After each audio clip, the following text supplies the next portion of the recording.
tout d'abord a commencé en saluant du coup la lutte de la jeunesse de Baltimore, donc, qui lutte face à la police raciste des États-Unis en ce moment, qui, je le rappelle quand même, tue 3 jeunes afro-américains, 3 afro-américains tous les jours. Depuis 2011, on a vu une augmentation des mobilisations de la jeunesse internationale.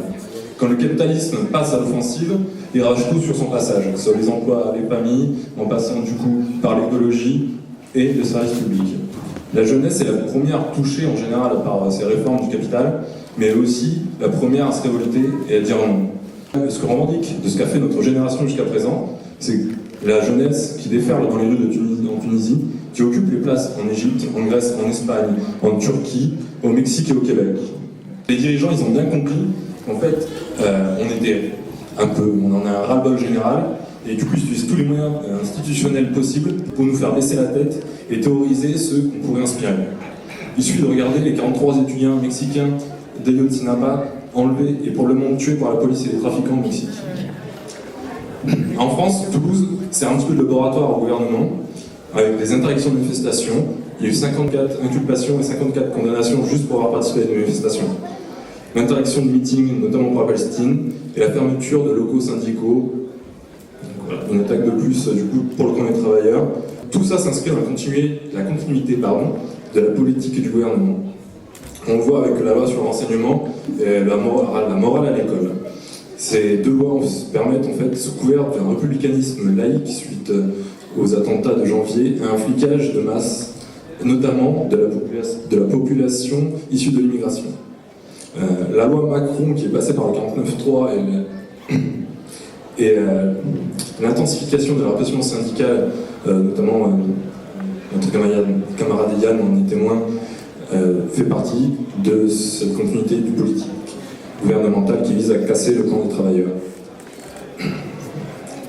Le sens politique qu'on peut donner à la campagne pour l'intégration de Yann dans le service public et pour la non-condamnation à incarcération des manifestants, c'est qu'on s'oppose à un régime qui est de plus en plus autoritaire, de plus en plus policier, et là on doit en fait défendre notre droit de lutter.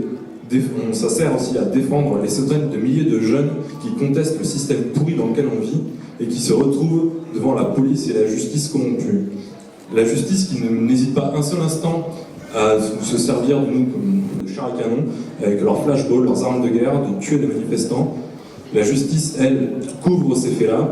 Pour ma part, moi, ils sont permis de corriger au blanc correcteur mon acte d'accusation pour le transformer et pouvoir me condamner et justifier mon arrestation et monter. La campagne pour tous les réprimés, elle est pour tous les réprimés de manifestations et ceux qui luttent au quotidien. Et du coup, j'aimerais en profiter pour remercier les gens qui ont participé aux campagnes de soutien, à toutes les organisations et au NPA pour toute l'envie qu'ils ont mis et toutes les forces qu'ils ont données pour la campagne de soutien. Ça provoque en moi un certain émoi, mais pas que. C'est aussi, on va dire, une conviction qui est renforcée fortement. Cette conviction, c'est qu'il est possible et nécessaire de défendre notre droit à la révolte.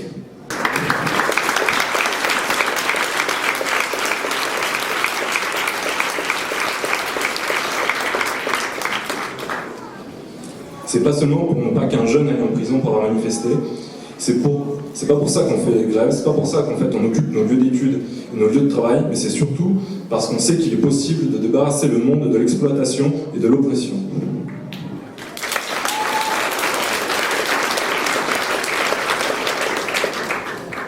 Du coup, pour terminer, j'aimerais vous inviter donc, aux 3 jours pour changer le monde, parce qu'il est important de s'organiser, de se rencontrer pour pouvoir un petit peu élaborer un autre système que le système capitaliste pourri dans lequel on vit, et également qui ont lieu du coup le 6, 7 et 8 juin.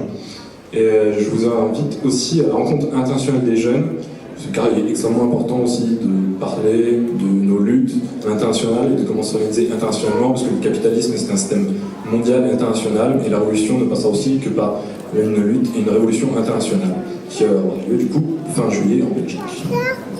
Merci.